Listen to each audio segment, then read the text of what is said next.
And I'm not sure why his probes are in there fighting. He really needs to get his probes out of there. My Marines and Marauders trying to come up and do some cleanup duty. Luckily, Marauders are the perfect unit against Zealots, slowing them down and doing tons of damage at the same time. And it looks like my teammate just doesn't have that many probes. He must have lost a lot more than I thought in that last exchange. So this is bad. His economy took a pretty large hit, and it's going to take him a while to rebuild.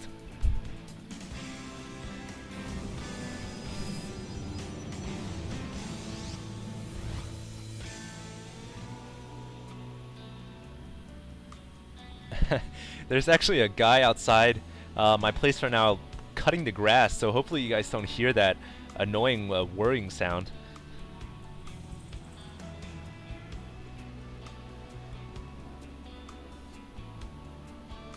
And I'm not sure why my teammate has opted to go for one warp gate and one gateway. Typically you want to get the same of both. And I'm telling my teammate to put his units at mid. Unfortunately, caps lock is on because I'm face rolling over the keyboard trying to play so quickly. Sometimes it's unavoidable that you hit some random keys.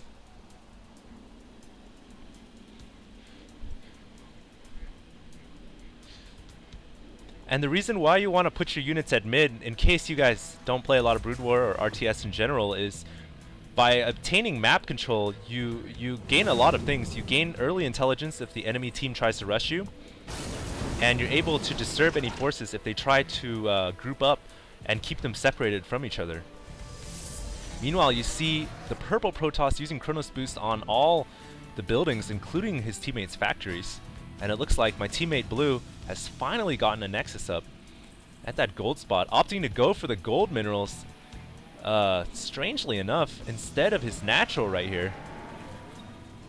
We'll see if that pays off. It seems like my teammate's a high risk versus reward player.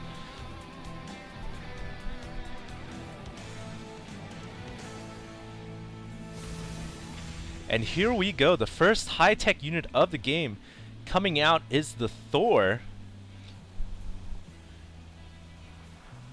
One of my favorite units, really. He actually has an Arnold Schwarzenegger voice, if you guys noticed from my last video.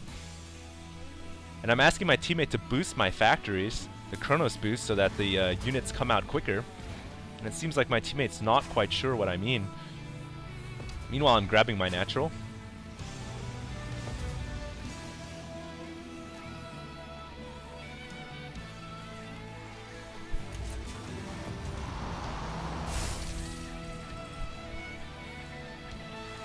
And hopefully this game will show off the Thor a little bit more than the last game did.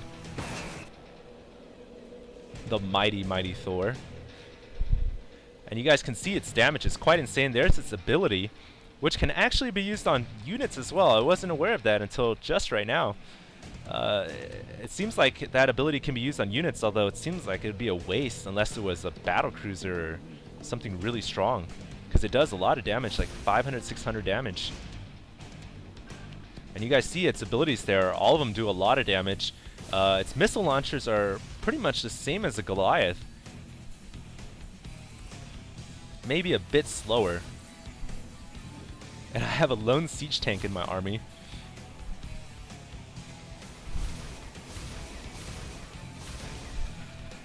And I've got to say, the music, although you guys know that I'm overlaying it right now, but while I was playing, the music really does fit the Terran theme. It really gets you pumped up to play this race. Excuse me there. I'm trying to click the resources tab.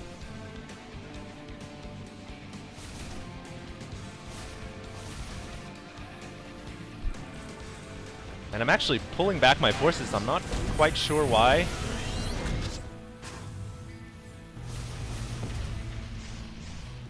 And I'm not sure why I was pulling all my forces back. And oh, here we go. The enemy Terran player actually getting a drop off into my base. I did not notice this at the time I was recording just right now. But here we go. We're going to engage the Medivac dropships, healing the Marines in the front. My own Marauders and Marines getting decimated by those siege tanks. Luckily, I've got a couple Thors in the back. That's my main damage right here. And we'll see how effective they're going to be against these tanks. Tanks versus Thors, guys. And it looks like the Thors, being the beefcake Arnold Schwarzeneggers that they are, take care of that no problem. still having a healthy chunk of life remaining after taking so many artillery shots from those siege tanks.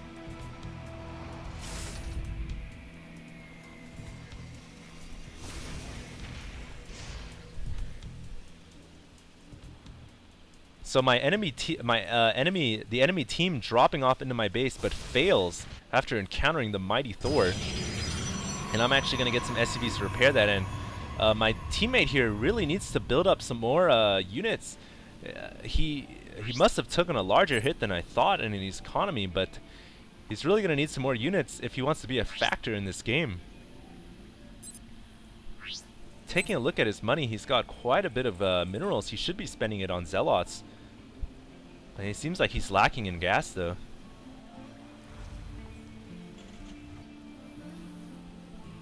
And that's really what happens when you take the gold expansion. You're going to get a lot of minerals. Not a lot of gas, though.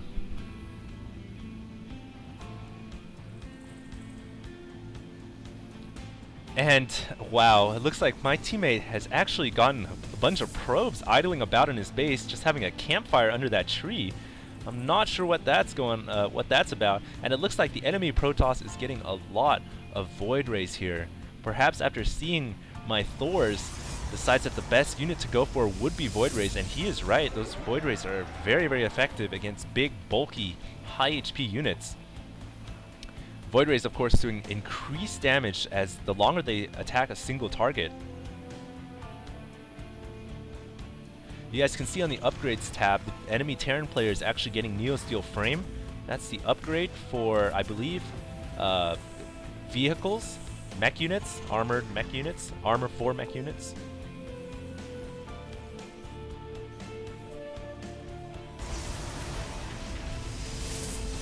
Meanwhile, I'm continuing to pump out these big bad Thors, and I gotta say they are badass looking. They, when I first heard of Thors, before the beta came out, I was a bit skeptical, and I'm not sure why my teammate built a pylon in my natural, but I was a bit skeptical, but I gotta say they're pretty cool units. Although I do miss the old Goliath.